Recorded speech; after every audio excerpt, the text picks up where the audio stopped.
Bueno, después de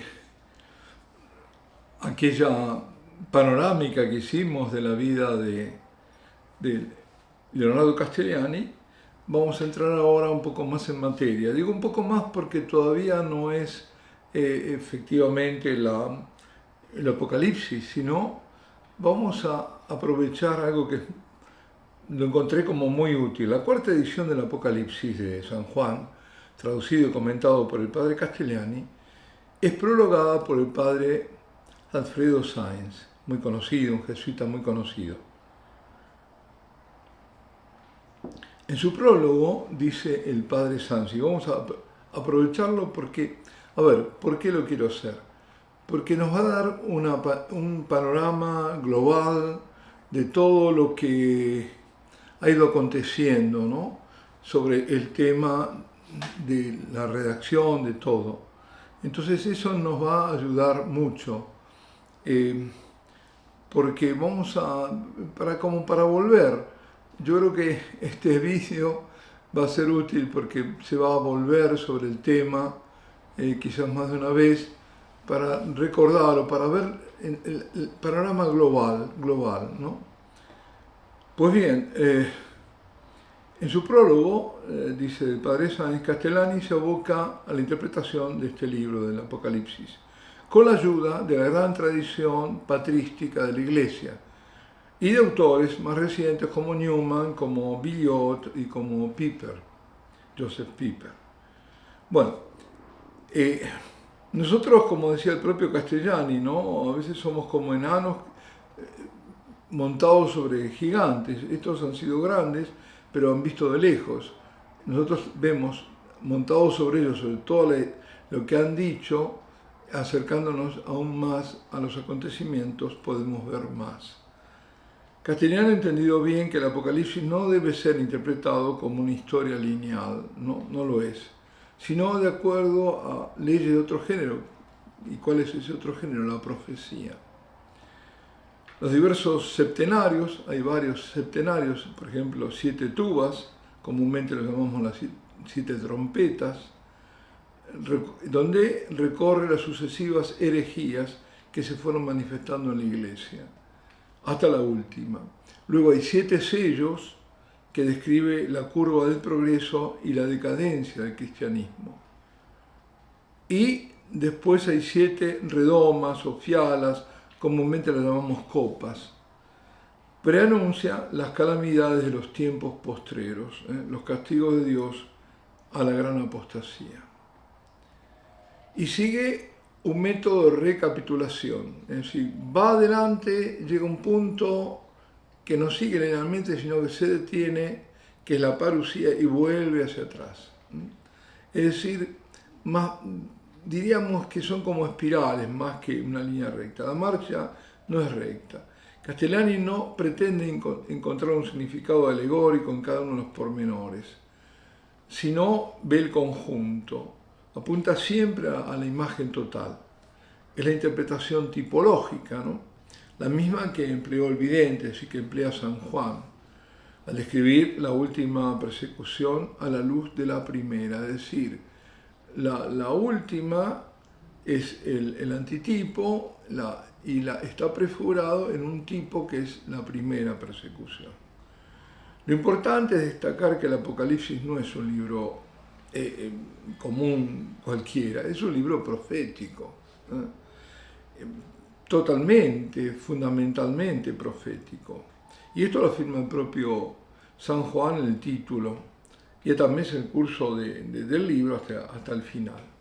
Una gran profecía que, al decir de San Agustín, abarca todo el tiempo de la Iglesia, desde la ascensión de Cristo, en que un ángel anuncia a los discípulos que ese Cristo que ven partir volverá. Todo está siempre apuntando a la segunda venida, con el acento puesto justamente en el término, en esa parusía. El mensaje de las 7 iglesias se dirige, más allá de esas 7 iglesias que nombra, se dirige a la iglesia que se despliega en las 7 épocas de la historia del cristianismo. Es decir, esto es una clave de lectura muy importante, porque ahí vamos viendo que esas 7 iglesias, en realidad, además de dirigirse a esas 7, son 7 momentos históricos de la Iglesia Universal. Nosotros afirmamos que el Mesías ha venido, esa es nuestra fe, que ya vino, contra lo que afirman los judíos, que lo esperan. Pero nosotros decimos que las profecías mesiánicas ya se cumplieron, no todas, sino en la primera parte. Y que hay también afirmamos que hay otra parte de profecía mesiánica que tienen que aún realizarse. Y aún más espléndidamente que las primeras. Es decir, el que vino es el que vendrá. El ergómenos, un término griego, el que vendrá. Este libro formidable que es el Apocalipsis describe como una polifonía lo que sucede en la tierra y lo que también sucede o acaece en el cielo. Las visiones del águila, de Patmos, es decir, de San Juan, se desarrollan alternativamente en la tierra y en el cielo. Por ejemplo, la visión del trono de Dios abre el texto del Apocalipsis, le confiere un marco litúrgico y lo clausura en la última visión de la Jerusalén celestial. Entre tanto, los hombres nos debatimos en el drama de la historia. Claro, el libro es de difícil inteligencia, de interpretación, por cierto. Sin embargo, según observa Castellani, cosas que para los antiguos resultaban inimaginables, que parecían, lo tomaban como alegórico, que era imposible, hoy se han vuelto posibles. Pensemos, está escrito hace 2000 años y se habla de hacer llover fuego del cielo sobre los enemigos, y eso es posible. Pensemos en bombardeos, en misiles que lancen, o el ver y oír hablar a la imagen de la fiera en todo el mundo, con la televisión, en todos los sistemas telemáticos. Eso es posible. O un ejército de 200 millones, decían, es imposible, 200 millones. Hoy sí. No sé cuánto tendrán los chinos, deben tener 200 más millones. Y la destrucción también de una gran urbe por el fuego en una hora. Pensamos en un bombardeo, bombas nucleares, evidentemente queda sepultada en una hora. Así que esto que parecía imposible, que parecía producto de una imaginación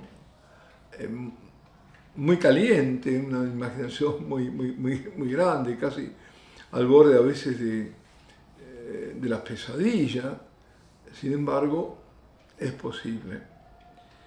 El Apocalipsis es un drama impresionante, además de ser profecía, de esta lucha inacabable entre el bien y el mal. El padre Castellani lo presenta con toda la inteligencia y la inspiración del teólogo y del poeta que es a la vez. Y para, comprensión de esto, de este drama, veamos las personas que entran en juego. Ante todo, Cristo, el Señor de la historia.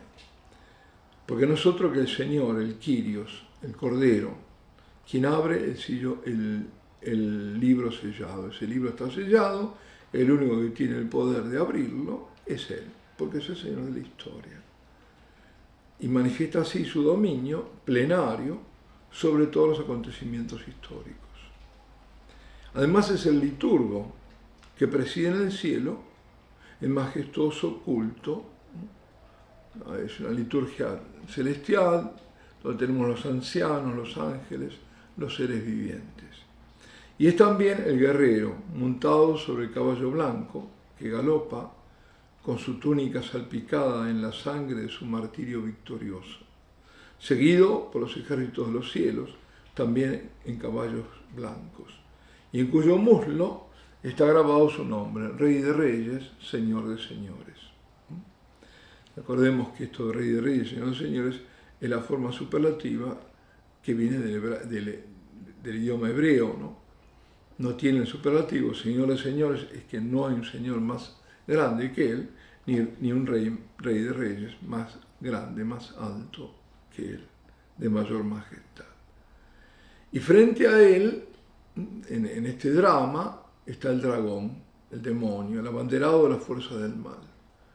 Aquel que al comienzo no trepidó en gritar non serviam, si no quiso servir a Dios, la rebelión. Y ahora encabeza la rebelión terminal, frontal, suscitando en la demanda a dos auxiliares. ¿Quiénes son?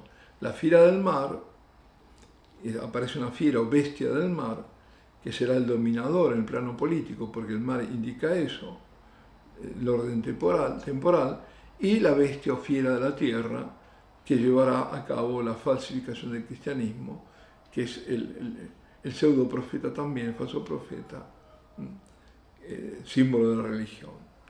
Ambas bestias están en estrecha conexión. Por eso la apostasía es un signo, es el signo de la gran apostasía, porque es la gran rebelión contra Dios. La primera fiera, es decir, la primera bestia que decíamos, la bestia política, es el anticristo. Y vi una fiera o bestia saliendo del mar. Y le dio el dragón su propia fuerza, su propio trono y un gran poder. Los padres vieron en el anticristo a una persona concreta. Así fue, es alguien concreto. En el Renacimiento surgió la idea de un anticristo colectivo, impersonal. Bueno, sí, hay una época del anticristo y todo, pero siempre se concretiza en una persona. Y el nombre de anticristo viene de San Juan. San Pablo no lo llama así, lo llama anomos, es decir, el sin ley. Cristo, ¿cómo lo llamó? El otro. He venido en el nombre de mi Padre, no me habéis recibido, vendrá otro en su nombre y lo recibiréis. Y parece que aparecerá como superviviente en una lucha entre reyes, entre grandes poderes, ¿no? Se habla de los 10 cuernos, los cuernos son, el cuerno es el símbolo de poder, y que será un cuerno undécimo, número 11. Tal será el anticristo. Es decir, están todos los demás, los grandes poderes, es una lucha hegemónica, y aparece el anticristo, que ya está, según se vislumbra en el Apocalipsis y también en el libro de Daniel, la profecía, empezará como un reino pequeño, esto lo dice Daniel, y después logrará el dominio sobre todos los demás, convirtiéndose en otro reino descomunal y diferente de los otros. Y se constituirá así en la cabeza del mundo. Para algún exégeta, el cuerno pequeño que crece casi de golpe podría ser el reino de Israel, comenzando el anticristo por ser rey de los judíos, quienes se le someterán, por eso dice otro, viene en su nombre y lo recibiréis, van a creer que es el esperado Mesías, que lo están esperando, los va a engañar, hasta que se desengañen cruelmente, cuando llegue a la cúspide, y perseguirá a todas las religiones, incluso la de sus padres. Pero hay algo que demorará, dice la entronización total del anticristo. De esto se ha hablado tanto. Hay un obstáculo. Hay un obstáculo, el famoso catejón, el catejos, es decir, un obstaculizante. Hasta que dicho catejón no sea quitado del medio, no se va a manifestar el anticristo, el hombre sin ley. Ahora, ¿cuál es el misterioso catejón, el obstáculo? Los padres antiguos pensaron, los padres de la Iglesia, que el catejón, en neutro, porque hay un neutro y hay un masculino, en neutro era lo obstaculizante, aquello que obstaculizaba la manifestación del anticristo, era el Imperio Romano, con su organización política, su genio jurídico, su ejército disciplinado, impedía el estallido en la iniquidad, lo controlaba, digamos, que siempre está al acecho, ¿no? Y el otro catejos, es decir, el obstaculizante, ya no lo que obstaculiza aquello, sino quien obstaculiza, pensaban que era el emperador. Hoy, diría yo, para mí, esto ya es propio, ¿no?, de mi colección, Pues yo creo que me parece cierto que el catejón neutro es la Iglesia, o que si se quiere el papado, personificado en el papado. Y el catejón masculino es un papa determinado. Para mí me resulta eso, quien ha impedido ha sido la Iglesia, por sobre todas las cosas. Pensemos en la masonería, en todo esto que es lo anticrístico, esa, digamos, condiciones de contorno que son este mundo, esta época, el modernismo en que se vive, y la masonería y todo lo donde está ahí la semilla del anticristo, la Iglesia lo ha obstaculizado siempre, no lo ha impedido. Pero llega un momento, dentro de esa Iglesia hay alguien, un papa, y ese papa es quitado y se manifestará luego el anticristo. Es cierto que por otra parte consideraban el Imperio Romano como el hábitat de la fiera, es decir, por un lado era el que impedía, por otro lado también los padres pensaban que era el hábitat de la fiera. Bueno, sí creían que el futuro anticristo restauraría el imperio de Augusto, en cuanto perverso. Y otros veían el imperio, o de lo que él restaba, la garantía de ese orden cristiano. Pues bien, en cambio San León Magno afirmaba que el imperio subsistía en la cristiandad, mejorado.